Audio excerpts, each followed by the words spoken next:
Kinakain nyo doon sa Palawan ka, survivors mo, ikwento mo naman. Ano ba kinakain mo doon? Sa isla po, naku, actually ho, talagang yung setting natin ngayon, talagang nararamdaman ko na parang bumalik ho ako sa isla. Oh, ibig sabihin, may ano ka doon, may shock, parang na-earthquake ka ba doon?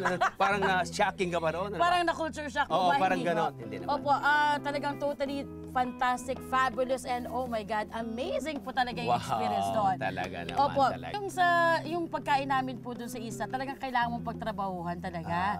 So kung meron kang makita doon na sugarcane, punong kahoy, kung may saging, kung palarin ka, meron kaming supply na bigas doon, pero very limited po talaga. So So talagang- pagtatrabahuhan mo talaga yung pagkain mo doon. Yun, galing talaga. At bukod dyan, ano naman klaseng pagkain o niluluto mo na talagang ginagawa mo? Yung kinakain mo na mahilig ka?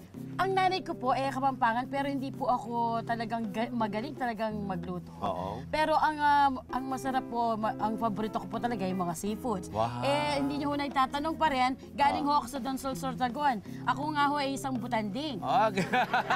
Tama-tama, ang lulutuin natin ay seafood wonders. Oh my God, I wonder Okay. what is that?